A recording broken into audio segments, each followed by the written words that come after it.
So dear students, now let me today start with a new topic, that is double integration.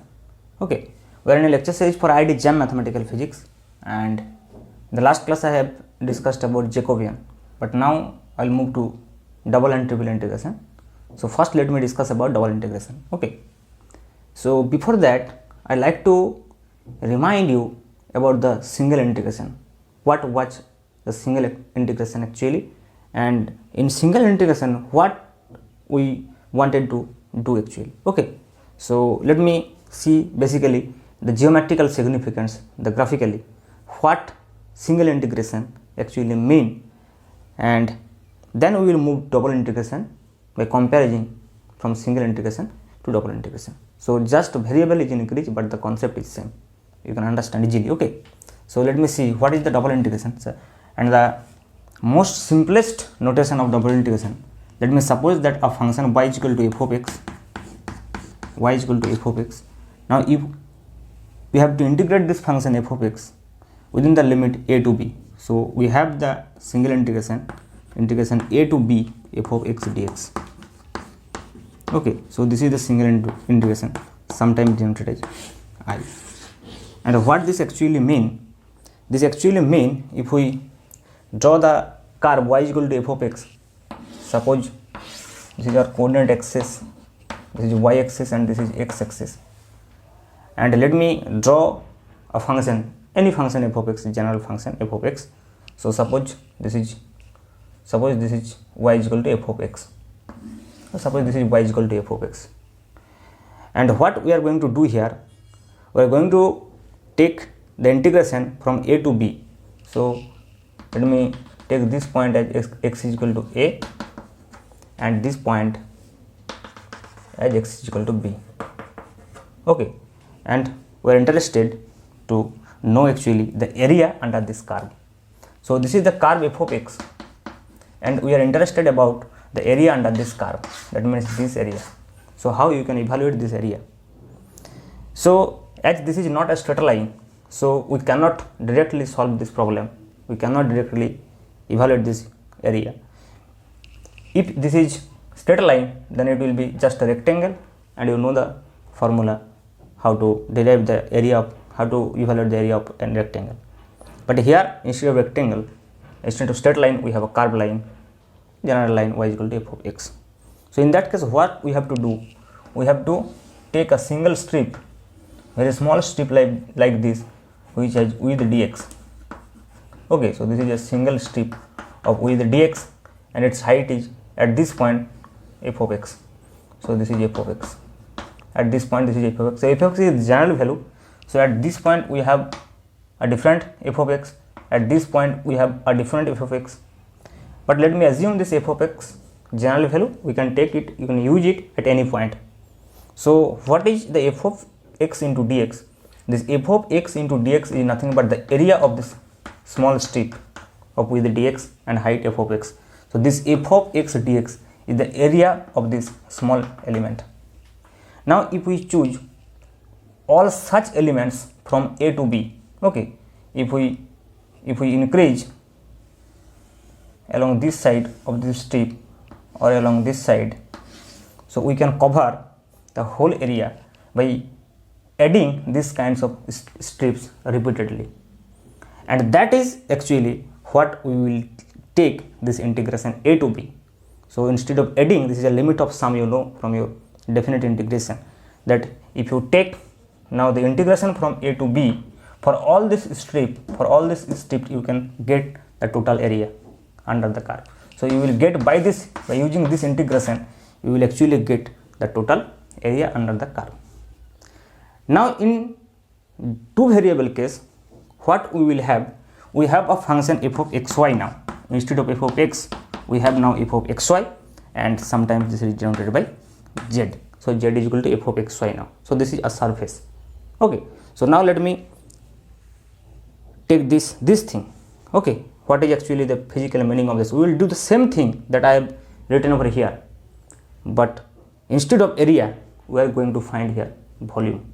Okay, so let me do this. Okay, so suppose we have now a xy plane like this. Okay, So suppose this is x axis and this is y, and now this is z. So suppose z is equal to f of xy is a surface like this, a surface like this.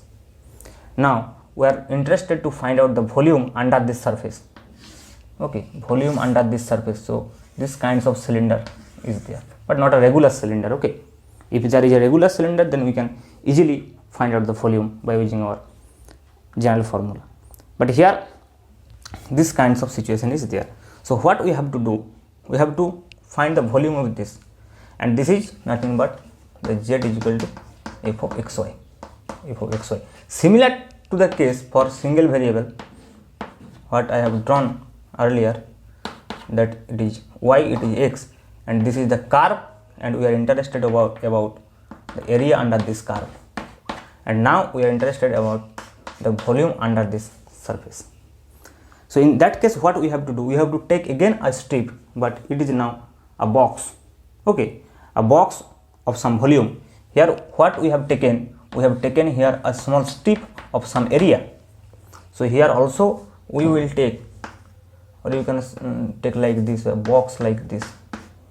Okay, so a box like this you can take.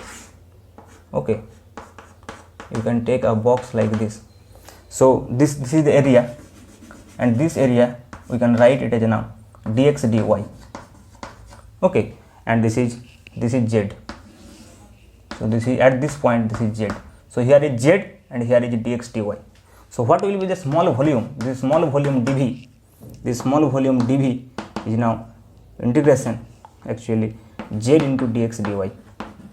Now as here these two variables are there, so we have to use double integration, and the region where this integration will evaluate on xy plane. So this is the region actually. So we have to take these kinds of box, elementary box, all over the plane, So if you take all kinds of box on the whole plane, then what it will give? It will give you the total volume of the cylinder.